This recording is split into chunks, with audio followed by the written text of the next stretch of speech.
Pilipinas, 2 minuto makalipas sa ikasyam. This is Perry Pangan in flesh. I repeat, in flesh. Kahapon, ha? Maraming nakasubaybay at nakarinig. Okay. Ayun po patakaran namin. Subukan mong umabsent. Ang pangalan mo hindi na Perry, hindi Boy, hindi Albert. In... And I'm back. With a vengeance. Tignan ko lang dito ang dalawang ito ngayon. Oh, uubo-ubo ko dyan. Wala kang speaking part ngayon. Andiyan ang guest speaker ko. Aga-aga, 8:30 pa lang. Naka-ready na siya. Boy Santiago, good morning! Magandang Miyerkules, Tito Perry at sa lahat ng ating taga-subaybay. Welcome back. 8 na po. Bakit? Kala mo naman nagbakasyon ako. Ano ako si Don Marco? Nagbakasyon ka na isang araw. Hindi, nagtrabaho ako. Sa Sunstar na nga ngayon yung balita eh. Tungkol kay Governor Susan Yap ng Tarlac. Oh, papi. Kumusta na po kayo? Samahan nyo kami. 1 oras tayong magtatalakayan. Albert B. Lacanlale, good morning. Maya payabak ka, Mr. Boy Santiago. Mr. Perry Pangan, welcome back to the Philippines. Thank you! Galing ako sa ibang planeta. There is peace and quiet for where I came from. Yes. Now I'm back to hell. Buti na lang si Saint Elmo nandyan. Fire din yun. Fire. Yes, sir! Magkano palitan ng piso sa dolyar, papi?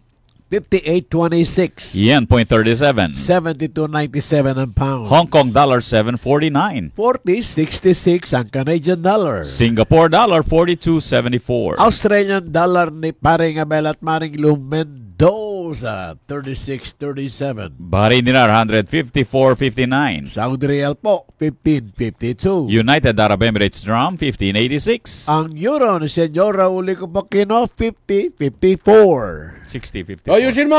60.54. Umupit ko naman di ka nahiya sa mga estudyante. Anong eskwelahan kayo? Buti na lang. Oh, di ka nahiya? Kay eskwela mo pa? At magre-reunion ka pa, Boy Santiago? Malapit na. Naman! Korean 1.0399. Mag-message na po kayo. Ito na yung mga connect numbers. Smartline 0919-264-4439. Landline 045-963-9595 Local 102. Maaari ring pakinggan ang programang ito sa www.rw951.fm.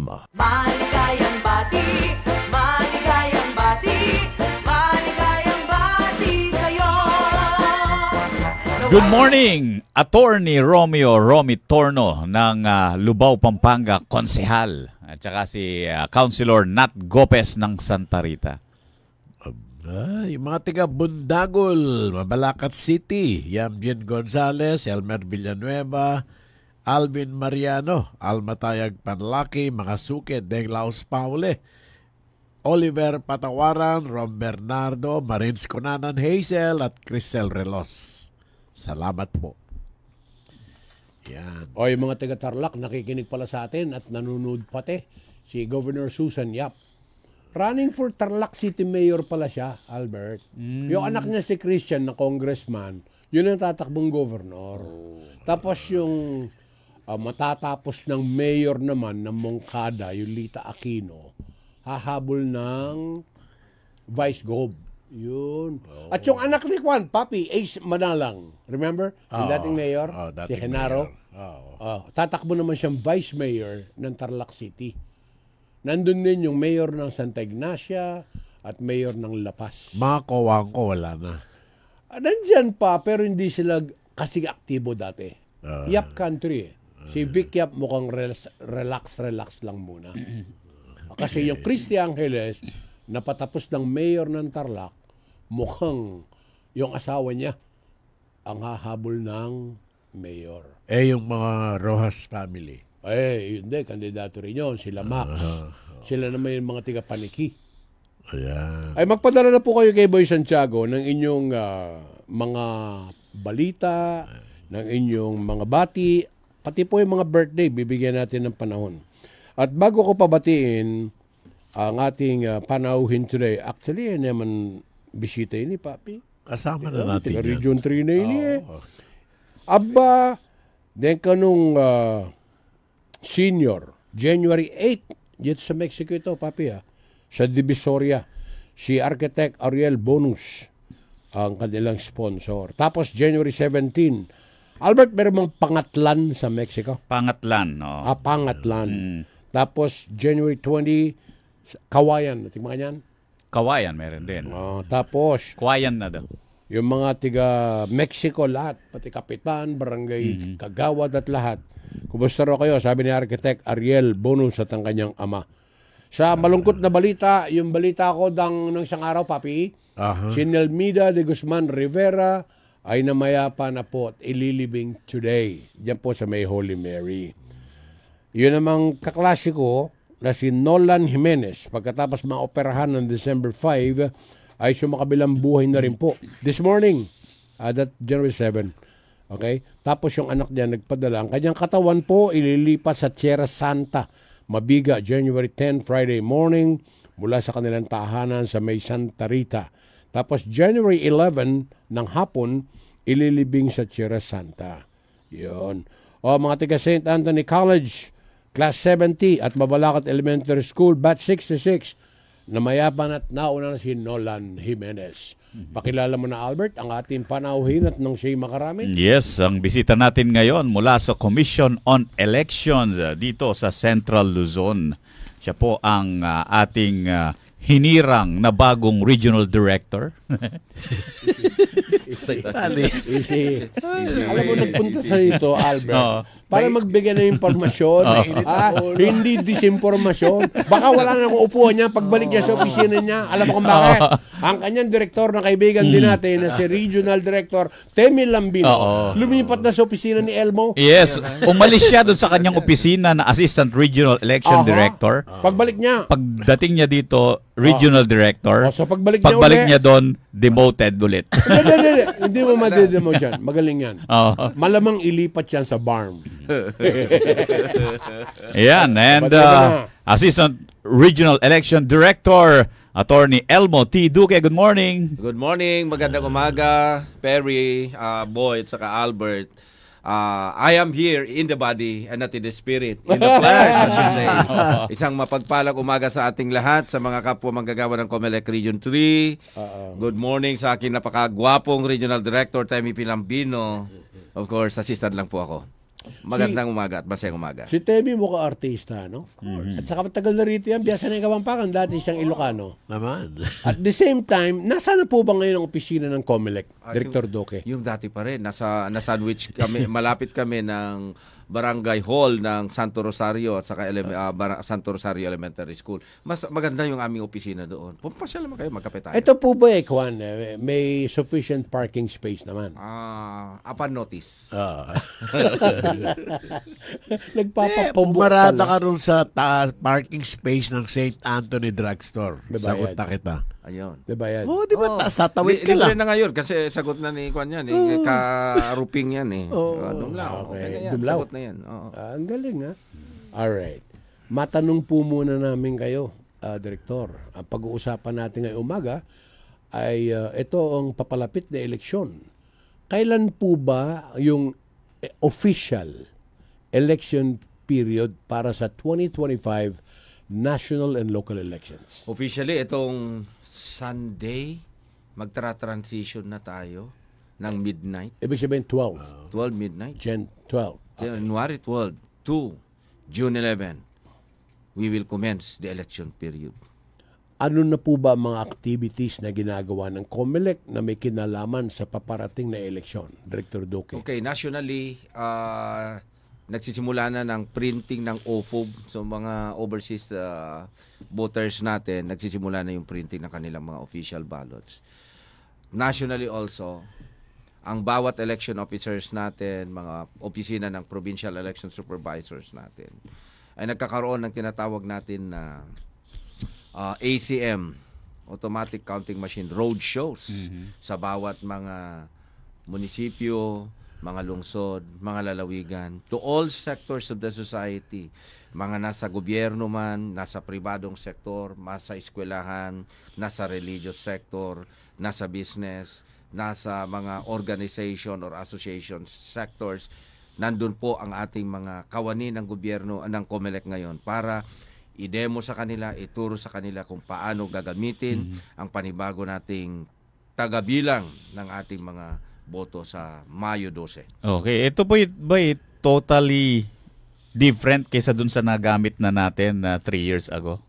Ator? Ito ay pareho lamang, kaso nga lang with added features, mas maganda kasi pinaluwang na ngayon, pinalaki yung tinatawag natin na screen niya, naging 14 inches diagonal na yan. Tapos nakikita mo na talaga yung screenshot ng mismong balota, front and back. At saka meron din tayong 20 seconds to verify whether or not tama yung pagbilang ng machine kasi may BBPAT, verifiable printed o date trail natin. So, alright. Attorney Duque, ang ibig sabihin nito, tapos na tayo doon sa traditional at unang panahon na manual counting. Nag-implement na tayo ng makina ang bumibilang at lalo pang na-improve para sa 2025. Is that correct? alright. Hatiin lang natin yung dalawang uri ng halalan natin na regular naman na ginagawa. Opo. Yung barangay and SK election na kung saan manual pa rin ang ating ginagamit. At yung pumapangalawa natin dito sa national and local elections natin na kung saan sinasakop ng mga mas mataas na posisyon sa national at saka sa lokal. Opo. Ang ginagamitan po natin ng automated counting machines po natin. Kaya mayroon po tayong panibagong makina, hindi naman technology, the same technology pa rin ang principle. Direct recording machine natin yan. So, yan ang tinatawag natin ngayon na gumagovern at gagamitin natin sa national and local elections. Tapos na po ba yung testing ng COMELEC as to the integrity at saka yung efficiency nito mga counting machines? Yes, natapos na po tayo. Bago po nagkaroon tayo ng bidding, talagang sumailalim po yan sa very intensive, comprehensive, and exhaustive testing po natin. By the way, kung meron kayong katanungan hinggil sa inyong mga lugar, mga kandidato nyo, etc., baka gusto nyo itanong kay Atty. Duque, basta po ba walang nakalagay na vote? Basta po ba yung litrato ni Boy Santiago nung elementary, yun ang nilagay niya? Tapos humahabol siyang mayor. Ano po ang komento ng COMELEC tungkol dyan? But in the meantime, magtrabaho ka muna, Atty. Elmo T. Duque, tumingala ka sa langit, anong oras na sa Pilipinas? 9:15 sa oras natin ngayong umaga. Sa oras ng pangangailangan ng kahit anong brand ng baterya ng sasakyan, kailanman, saan man sa Pampanga, kabalin. Battery Hub Pampanga ang iyong maasahan. Free delivery, free installation at walang hidden charges. Para sa kanilang serbisyo, bumisita sa Battery Hub Pampanga beside San Agustin Church o sa Angeles City, Mexico and Bataan branches. You may also check Battery Hub Pampanga FB page or visit www.batteryhubpampanga.com. Basta baterya, Battery Hub Pampanga. Here's Martin Rivera to tell us why he's been going to Solaire Resort North in Quezon City. What can I say? A new dawn rises in my heart. Really? Is this love? Tell us more. What's not to love about Solaire Resort North? A 5-star hospitality, entertainment with star-studded performances, food, gourmet adventures. With global cuisines, you can't help falling in love. All of this now in Quezon City? Yes, only at Solaire Resort North. A new dawn in Quezon City. Solaire Resort North, now open. Pangarap ay umangat pero minsan ay salungat. Sa barangay nagtutulungan at may taglay na kabayanihan. Kabayani kita sa Ginebra. Ikaw ang inspirasyon. Kahit di madali, katuwang sa bawat sandali. Kabayani kita sa One Ginebra Nation. Sa tapang nyo, mas ganado ako. Kabayani kita sa One Ginebra Nation. Kaya para sa barangay, ako namang magbibigay. Kabayani ka, kabayani, kabayani, kabayani kita. Luzon, Visayas at Mindanao, never say die, isigaw. Drink responsibly. Sa tapang mo, mas ganado ako. Itaas ang tagay para sa bagong taon. Kabayani kita sa One Ginebra Nation. Drink responsibly. Kayo'y patuloy pa rin nakikinig sa Talakayan ngayon. Kasama nyo pa rin si Mr. Perry Pangan, Boy Santiago at Albert Lacanlale sa Talakayan ngayon sa RW 95.1 FM. At si Assistant Director Elmo Duque ng Comelec Region 3. Oo, bago natin ituloy yung ating kwentuhan with Director, bigyang daan lang natin itong mga announcement ng power service interruption dito sa mga lugar na sinusuplayan ng kuryente ng Angeles Electric Corporation. Meron pong brownout na magaganap January 9, 2025, alas 5 ng umaga hanggang alas 10 ng umaga sa bahagi ng Villasol Subdivision, California Street, Arizona, New York, Colorado, Carolina, and Clark Avenue, dyan sa Barangay Anunas, Plaridel 2 Subdivision, Barangay Amsik. January 9 din ito, 5 a.m. to 8 a.m. naman siya, bahagi ng Metrogate Subdivision, Barangay Kapaya. Diyan po sa Phase 4A, 4B, 4B2 at bahagi ng Phase 3 kasama ang Heritage Villas. Ito naman, January 9 din, Thursday, alas 5 ng umaga hanggang alas 10. Diyan po sa may bahagi ng Holy Angel Village, Phase 5. Kasama na po yung Sitio Farmville, Sitio Kalibutbot, and B12 Trading. Meron pong aayusin mga linya riyan at saka poste diyan sa may Holy Angel Village Phase 5, Barangay Kalibutbot. Ito ho'y galing sa Angeles Electric Corporation through the Senior Manager, Line Operations, Maintenance and Construction, Engineer David Praza. Ayan. Abangan na po yan bukas. Okay, tuloy natin ang ating kwentuhan with Attorney Elmo T. Duque tungkol dito sa nalalapit na local election, midterm local election dito sa ating bansa, no? At ang COMELEC nakapag-umpisa na nga ng mga preparation nila. Pero yung isang tanong no ng ating mga kababayan ay kung kailan nila makikita yung official or initial pa lang na listahan ng mga kandidato na tinanggal na yung mga nuisance na mga candidates, Attorney Duque. Okay, kanina lamang meron kaming panayam doon sa director ng Law Department na mayroong otoridad at kapangyarihan sa mga bagay na nauukol sa mga kandidato. Sila kasi ang nagsasubmit ng mga petitions tungkol sa pagkatanggal ng mga nuisance candidates. Sila ang at sila rin ang namamahala doon sa mga lahat ng mga kandidato na nag-file ng kanilang Certificate of Candidacy. At sinasabi na as of the time, at chinek ko rin kaninang umaga, as of the latest, yung www.comelec.gov.ph, wala pa rin po tayong uploaded na ballot phases natin, both for the national and local elections natin. Ibig sabihin, may mga bagay-bagay pa kasi na isinasubmit sa NBank for approval ng NBank. So may mga tatanggalin pa rin na mga kandidato doon. So wala pa tayong official na pero yung lalabas. May na-monitor po ako, may mga sample ballot na yung ilang kandidatong pinapakita eh. National television pa nga eh. Nirereklamo, wala yung pangalan niya.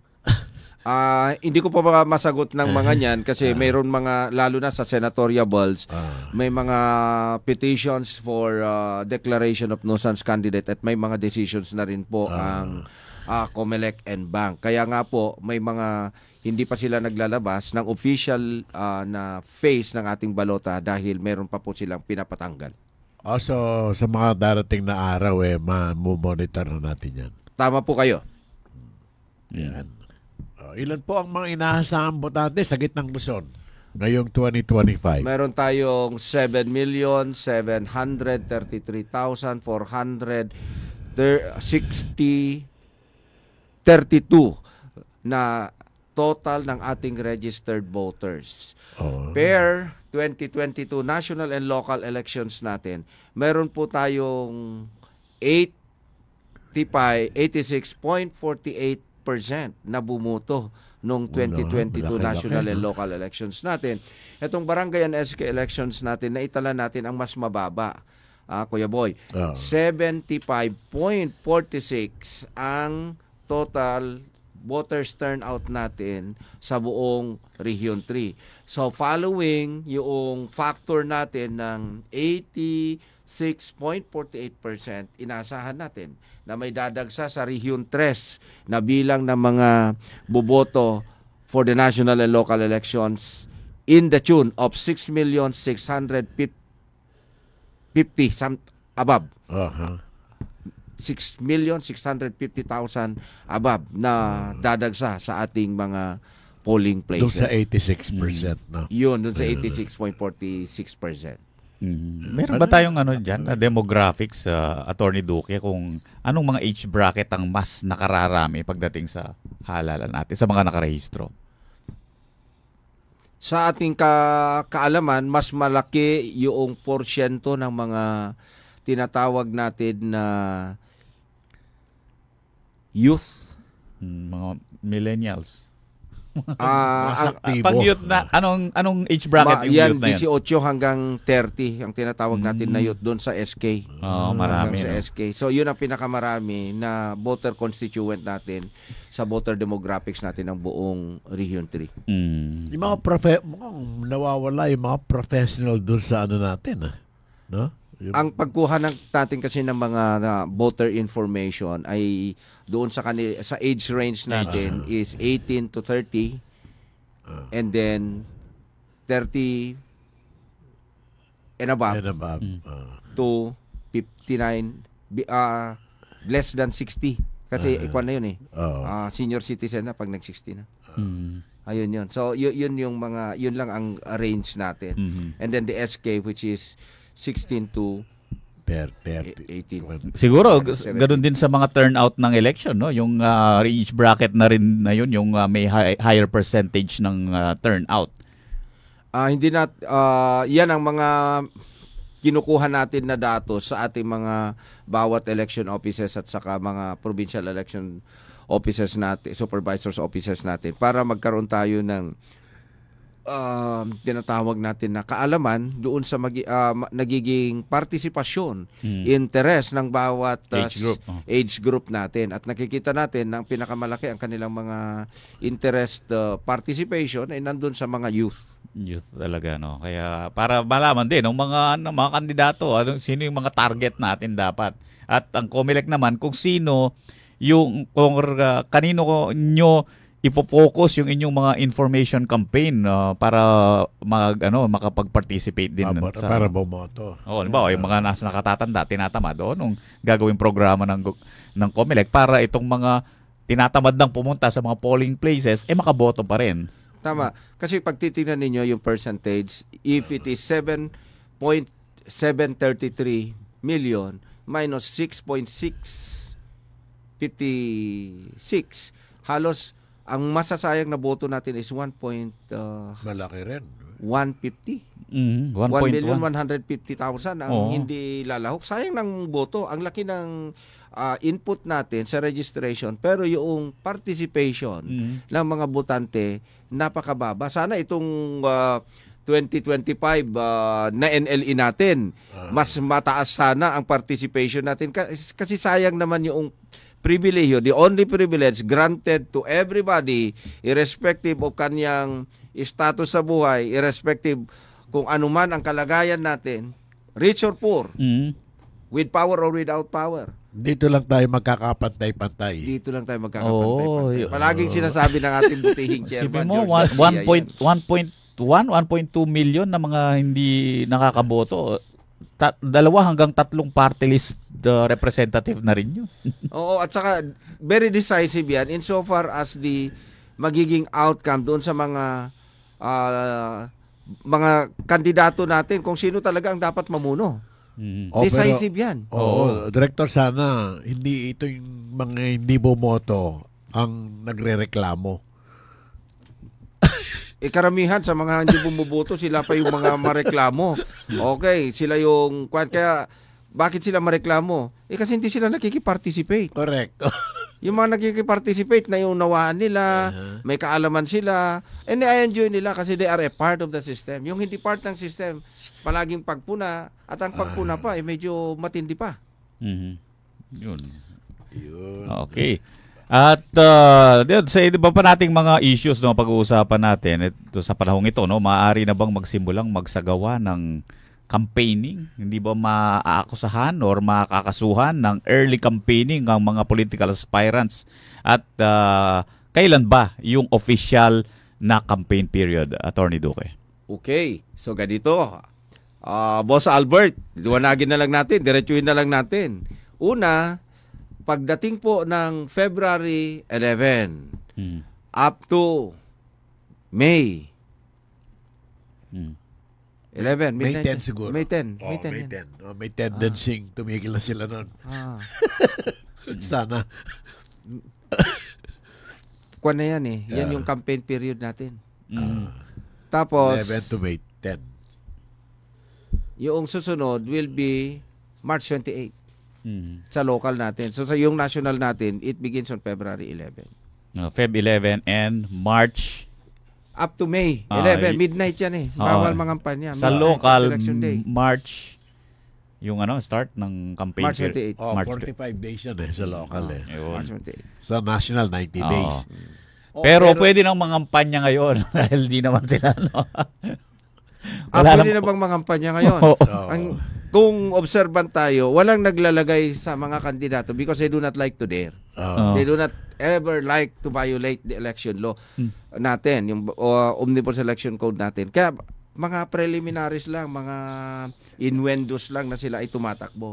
Pero walang naglalagay dyan na vote for blank na gano'n. Walang direct solicitation because that will be campaigning before the formal and lawful period for campaigning. Ay, halimbawa ako, mahabol ng congressman, pwede ko ilagay na congressman. Kung nilalagay lang naman na congressman, mga preliminaries, ayon kasi sa case ng Peñera versus Comelec, dito sa NLE natin, sinasabi natin na preparatory kasi yung period na yan, yung kanilang paghain. Pero dun sa BSKE kasi, upon the filing of certificate of candidacy, the aspirant is automatically considered a candidate. Okay, so kandidato. So bawal na siyang mangampanya kasi kandidato na siya. Until the onset of the campaign period. Ngayon, kung nung nag-file sila ng October 1 to 8, ang nangyari po kasi diyan, tinatawag natin na preparation. Kasi nga ito, automated election system natin, kailangan ng mahabang panahon para maiayos ang balota and the system. So, yung kapanahunan na sila ay tinatawag natin na nag-file ng COC until the big onset of the campaign period, yan ay mga preliminaries. Mga papahiwatig lang, pagpapakilala lang. Pero pag lumabas na po yung sample ballot, yung official ni sample, yung official ballot galing sa Comelec, kandidato na sila. Hindi pa rin kandidato until the beginning of the campaign period. So kung senatorial and party list representative yan, nominees yan, nagsisimula po sa February 11. Okay. So pag local naman, hindi ka pa magmula kandidato. konsehal ng munisipyo hanggang gobernador and district representative natin, mga congressman natin sa distrito, magsimula sila sa March 28, 45 days before the election period. Okay, mamaya lalawakan pa natin ang ating kwentuhan with Attorney Elmo Duque, Assistant Regional Election Director ng Commission on Elections dito sa Central Luzon. At mag-time check muna ulit si Attorney Duque. Anong oras na po sa Pilipinas? Ang oras sa Kapuluan is 9:31. Mula noon hanggang ngayon, walang nagbabago sa tungkulin ko sa inyo. Gaano man kalayo, anumang oras, sisikapin kong marating kayo para magserbisyo. At para sa oras ng pagdadalamhati, makapaghatid ng kaunting ngiti. Ako po ang inyong Senator Kuya Bongo, patuloy na magsiserbisyo sa inyong lahat. Mr. Malasakit, Senador Bongo, bisyo ang magserbisyo. Here's Martin Rivera to tell us why he's been going to Soler Resort North in Quezon City. What can I say? A new dawn rises in my heart. Really? Is this love? Tell us more. What's not to love about Soler Resort North? A 5-star hospitality, entertainment with star-studded performances, food, gourmet adventures. With global cuisines, you can't help falling in love. All of this now in Quezon City? Yes, only at Soler Resort North. A new dawn in Quezon City. Soler Resort North, now open.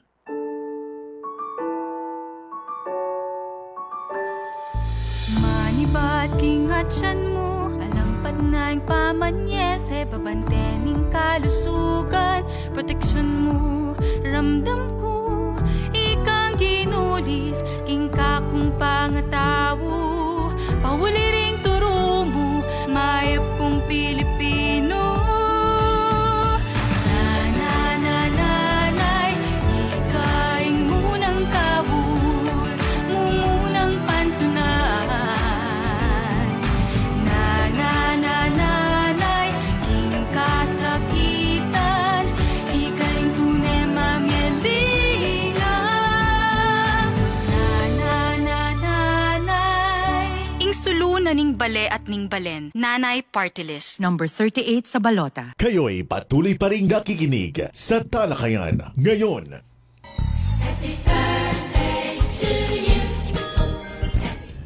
Happy birthday kina Giandra Don Alvendia ng Corporate Guarantee Dagupan, Nicole Ann Magtoto, Corporate Guarantee San Fernando naman siya, Gemsi Angel Sanchez ng Carward Subic, Christian Jonathan Fontillas, Triumph Pampanga, and birthday din nina Gemsi Angel Sanchez ng Carward Subic, si Sofia Tungol ng Ford Pampanga. Happy birthday.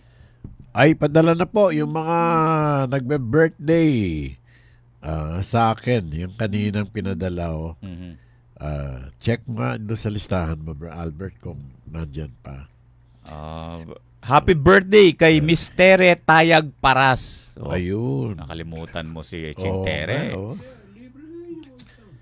Old Town and Saymada. Old Town, sama si paring Nat Paras. Happy birthday.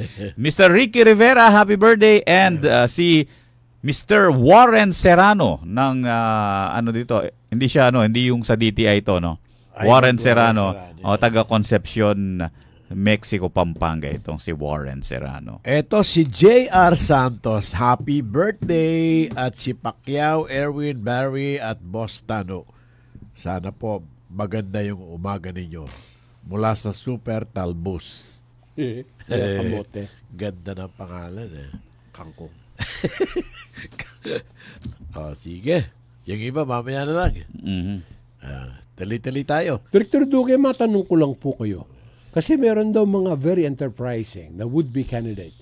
Sabi kasi nyo dati, aspirante pa lang yan, hindi pa kandidato yan. Sabi din ni Chairman Garcia.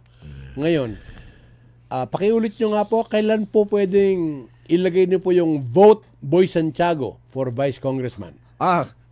Binibigyan natin ng distinction po yan. Kuya Perry. Una, pag national candidate and that is senatoriable or doon sa party list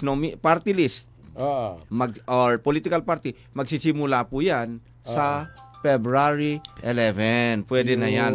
Okay, meron ng lawful na po ang pag-solicit ng vote for. Okay. Next, doon naman po sa local natin, March 28.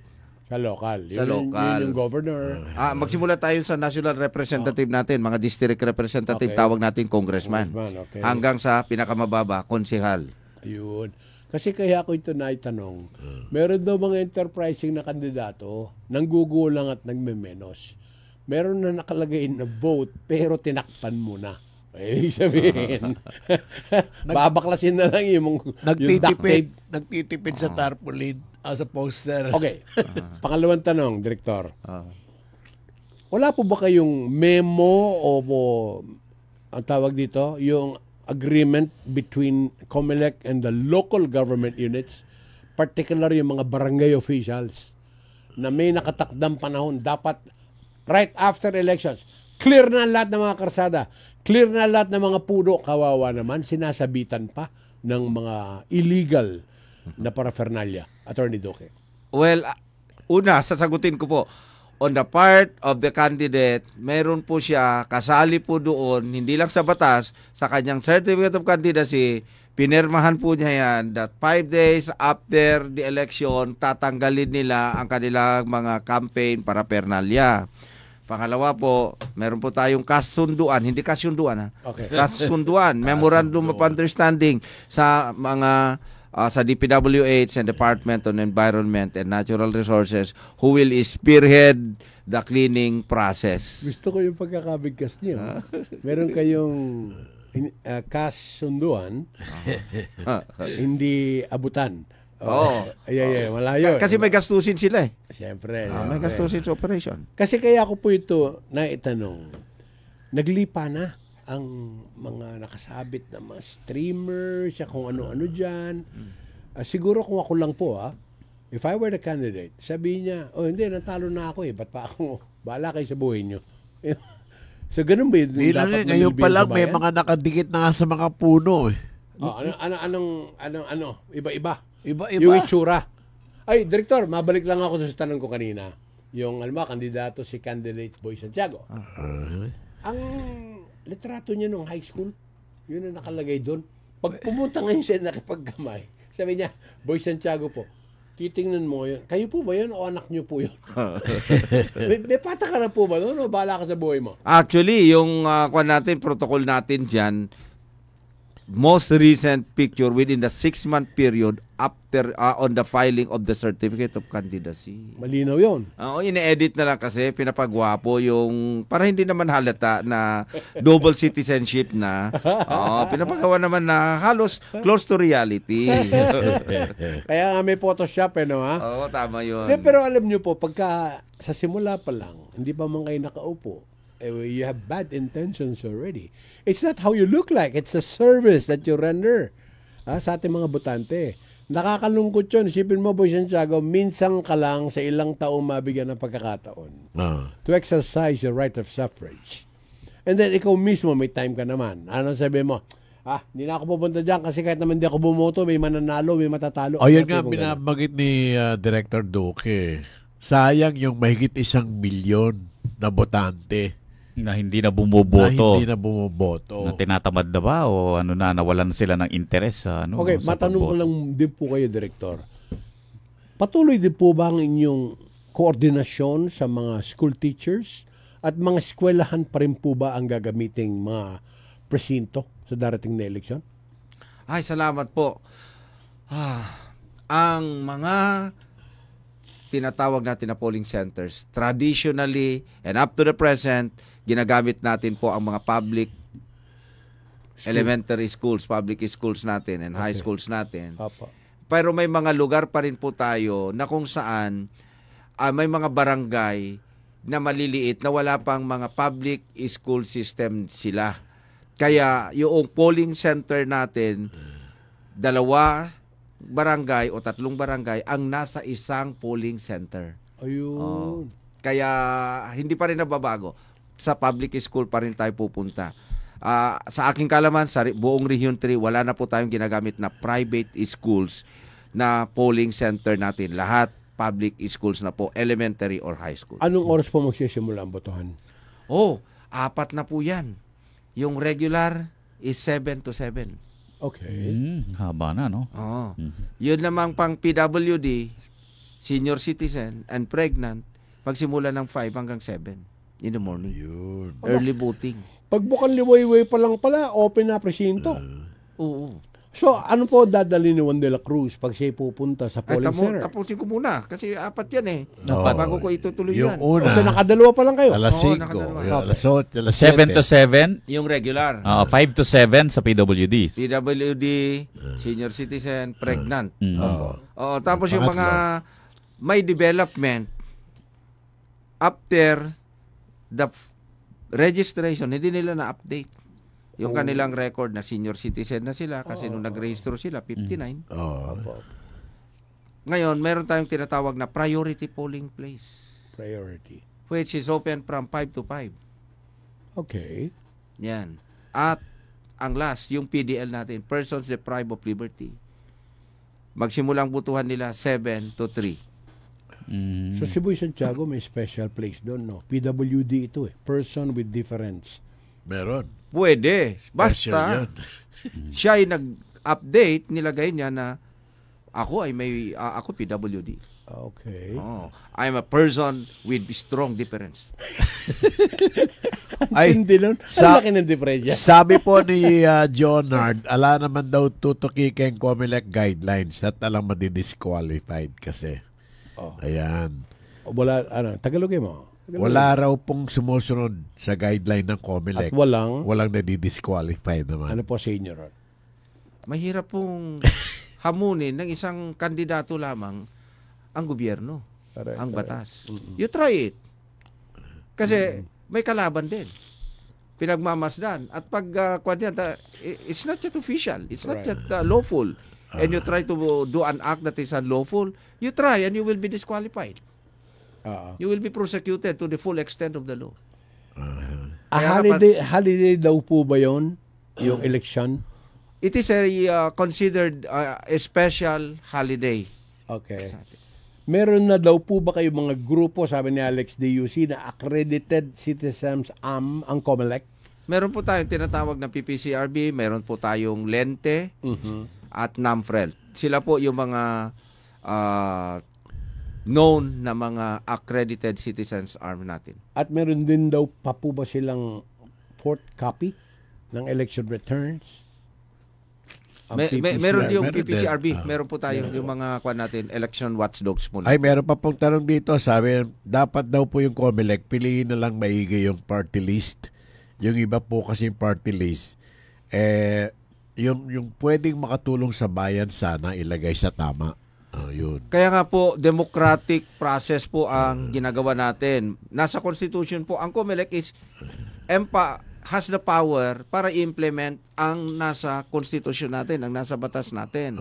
Wala pong kapangyarihan ng COMELEC to go beyond the law. Hindi kami ang namimili kung sino magiging lawful na tinatawag natin na party list. Kaya nga po, ang taong bayan ang mamimili ngayon kung sino ang kanilang iboboto na party list. Pati yung bilang ng mga party list, hindi kayo yun Sino ba ang official na nakalatag dyan na pagpipilian? Tama po. You make sure na accredited and you make sure that they followed the rules. Pero hindi kayo magsasabi, hindi ka pwede, Boy Santiago, hindi ganun Ilan ba ang alokasyon ng Congress? Sino nag-accredit naman po nun? Actually, it is COMELEC that accredits. Okay? So, kailangan lulusot ka sa proseso. Pag nakalusot ka na sa proseso, nakalusot ng isang applicant for party list system, may karapatan na siya na maglathala ng kanyang advocacy. Alright. Meron pa. Papatuloy pa natin niya, Boy Santiago. You just hang on to that dahil magtatrabaho pa si Director Duque. Director, what time is it in the country? Sa buong kapuluan, 9:00 and 45 minutes po ang ating oras.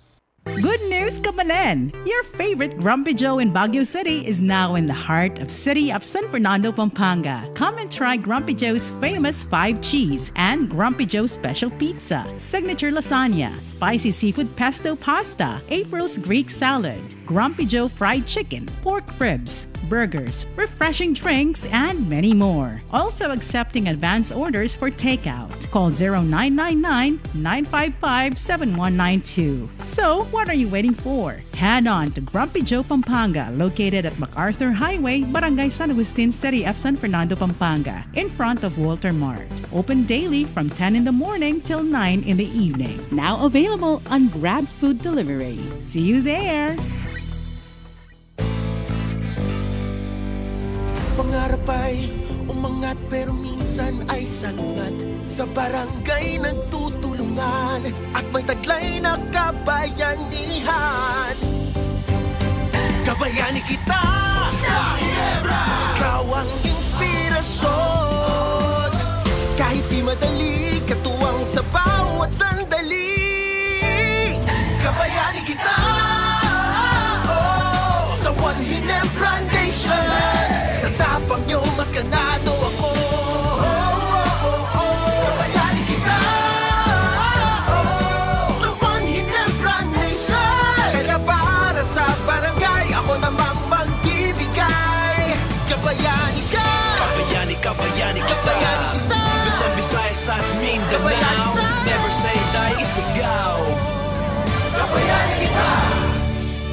responsibly. Sa tapang mo, mas ganado ako. Itaas ang tagay para sa bagong taon. Kabayani kita sa One Ginebra Nation. Drink responsibly. Here's Martin Rivera to tell us why he's been going to Soler Resort North in Quezon City. What can I say? A new dawn rises in my heart. Really? Is this love? Tell us more. What's not to love about Soler Resort North? A 5-star hospitality, entertainment with star-studded performances, food, gourmet adventures with global cuisines. You can't help falling in love. All of this now in Quezon City? Yes, only at Soler Resort North. A new dawn in Quezon City. Soler Resort North, now open. Kayo'y patuloy pa rin nakikinig sa Talakayan ngayon. Kasama niyo pa rin si Mr. Perry Pangan, Boy Santiago at Albert Lacanlales sa Talakayan ngayon sa RW 95.1 FM. Ay, bago yung tanong. Good morning kay sa Prom Master. 26th anniversary nila ng Prom Master. Itong sila Boyet. At magandang umaga sa mga tiga-Bats 84 Car Wash at yung mga estudyante nating mga bisita. Cherry Ann De Jesus, ang kanyang nanay, at si Shane Banyas. Yun. Sinong nanay? Mga magulang. Nanay lang ang nilagay. Yung tatay hindi eh. Tama? Hindi, sila yan mismo eh, di ba? Hindi. Mga magulang. Ang parents nila yung pinapabati nila. Okay. Ito po yung tanong. Implemented na po ba yung mall voting ngayong eleksyon? At sino-sino po ang pwedeng bumoto sa mall? Sa mall voting po natin, mayroon po tayong 3 dito sa Region 3. Selected lamang po muna yung mga pumayag po na magkakaroon ng mall voting sa Region 3. At isa po tayo dito sa Baliwag City, SM Baliwag. Ang number po ng mga botante is 4,382. Ang mga barangay nakasal, Jacinto Ponce Elementary School, Tangos City o Baliwag. Yung sumunod sa Pampanga, we have Robinsons Angeles. So, may botante po na 1,125. Sila yung mga bumuboto sa Titi New Elementary School, Salome Street, Balibago, Angeles City. Sa Tarlac naman, meron tayong SM City Tarlac na may botante na 1,042. Sa Tarlac, ang mga bumuboto ay galing sa Tarlac West Central Elementary School, San Roque, Tarlac City. Okay, yun. At Director Duque, ngayon ba tumatanggap pa rin kayo ng mga nagpaparehistro? Nagsarado na po tayo noong September 30. Yun ang pinakahuling araw ng pagpaparehistro. So nagsarado na po officially and wala na pong pagre-rehistro ng mga botante magmula September 31. Kasi pina-finalize na ninyo yung official list of mga registrants natin. Tama. Kaya kung hahabol ka pa ngayon, magkakagulo-gulo na naman yan. Hindi po pwede kasi meron tayong tinatawag na Project of Precincts. Yung Project of Precincts, nandun kasi yung allocation ng tinatawag natin ng mga electoral boards natin and ACM. So hindi pwede na continuing and non-stop ang pagpaparehistro po natin. Yun, para natin mabalanse yung bilang ng mga botante sa mga presinto. Baka mamaya yung isa napakarami, nagtatagal sila. Yung isa naman, napakakonti. And to add a point, that registration should not be conducted in a regular election 120 days before a regular election. So, dapat hihinto yan. Unlawful na kasi yung conduct ng COMELEC. Pag sa special naman, 90 days before any special election. Even yung mga pagbabago sa mga detalye ng registration, hindi rin na rin pwede. Wala na. Kasi it is by law, it is by a COMELEC resolution na naitatakda ang pagbubukas ng registration at paghihinto, pagsasarado ng registration natin. Okay. Yung bang indelible ink natin ngayon, attorney, iba na yung supplier? Kasi last time parang napakabilis mabura eh. Yan ngayon ay hindi natin alam, hindi na uncontrolled scenario kasi kung sino ang bidder. So sino ang mananalo, alam naman natin, ang protocol natin is lowest responsible bidder. So, kung sino man po yung lowest responsible bidder dito sa magiging kagamitan ng tinatawag natin na Indelible ink. hindi natin controlled yan. Dati yung indelible ink, ilang araw na kung ano-ano na ginamit mong pantanggal, hindi maalis-alis eh. Pero yung last time, parang napakabilis eh. Kinabukasan lang natanggal yung... Pero that is a good point to be raised before the electoral body kasi nga yung integridad ng halalan ay maapektuhan kasi maraming mga enterprising and adventurous na mga butante na kahit pagkatapos na bumoto, ine-erase nila yan para i-represent ang isang tao na hindi pa registered voter na hindi pa bumoto. Kaya nagkakaroon ng tinatawag natin na multiple voting ng mga itong mga tao na ito. Hindi dapat mangyari yan. Kaya dapat ma-erase natin sa magiging forum natin na dapat magiging yung quality ng indelible ink ay talagang matesting po. Director, sabi po ni Emilio, suggestion ko po na pakidagdagan yung polling precincts or yung area na pagboboto. Yung mga ibang botante kasi walang kopya, naghahanap pa ng mga pangalan, mabagal bumoto, mahaba yung pila, kaya tinatamad na yung ibang botante. Sa bagay na yan, una, ang ating tinatawag ng clustering natin ngayon is 5 cluster precinct. That means maximum of 1,000 is to 1 automated machine. Okay, so dapat alam po natin yan para alam natin iplano, i-allocate yung oras natin sa pagboto. Huwag tayong makipagdagsahan sa mga maraming nakapila. Susunod po, na point ng ating commentator, ang sinasabi niya is pwede bang dagdagan ng bilang ng ating mga presinto? Ang mga presinto po natin is a result ng pagdami ng mga nagpapaparehistro sa bawat isang lugar. So yun po yun. Hindi po kami ang nagdadagdag, kundi it is a product or a lawful cause noong pagpaparehistro ng mga botante. Ako naman po suggestion ko sa mga botante, bago kayo pumunta sa mga eskwelahan na kung saan kayo boboto, nakalista na yung mga iboboto ninyo para madali. Tama po. At saka para madali po, meron po tayong tinatawag na precinct finder. Active po yun sa internet po natin, so www.comelec. Actually, yun ang default eh. Pag www.comelec, precinct finder agad ang lumalabas doon. So, alamin mo kung anong presinto mo. At pagdating mo dun sa presinto mismo, mayroon po tayong tinatawag na mapa, vicinity map ng bawat polling centers natin para alam mo kung saan ka didiretso. Saan ka pupunta. Happy birthday, Director Duque. Birthday? Wow, thank you very much, Kuya Perry. Salamat. Meron na po kayong working birthday Boy Santiago. Sipin mo dahil lang sa atin. Meron na ho ba kayong 38 years? Sa Comelec. Huwag kang ganyan. Huwag mong babastusin ng bisita. Birthday niya ngayon. 38 years old. Akala ko waistline ang tinatanong mo. Sirny, happy birthday. Thank you. And may your tribe increase. Hanggang sa susunod. Pagbalik ni Atty. Duque sa atin, next time around, dala-dala na niya yung official na talaan ng inyong mga pagpipilian. Vote wisely. Ngayon pa lang. Pag-usapan nyo na sa pamilya nyo. Sino karapat-dapat na manilbihan sa bayan. 3 taon, napakahaba sa isang walang hiya at bulakbol na politiko. 3 taon na napakaiksi naman para sa matino. At maraming gustong gawing maganda para sa bayan. Mabuhay po kayo. Boy Santiago, ipagdasal mo ang mundo. Diyos Ama, maraming salamat po na lagi mo kaming tinutulungan upang makapagtagumpayan ang mga pagsubok namin. Yung naman ang Kapampangan, Albert? Mamulanggus, wrapped around with ropes. Mamulanggus. At ang ating naging panauhin this morning. Si Atty. Elmo Duque, Assistant Regional Election Director, Commission on Elections, Central Luzon. At batiin mo yung Kapampangan ng Pihay-Hey. Pihay-Hey, si Haldrin Malyari. At yung mga kasama niya na 2 bata, Boy Santiago. Mga nanay nila.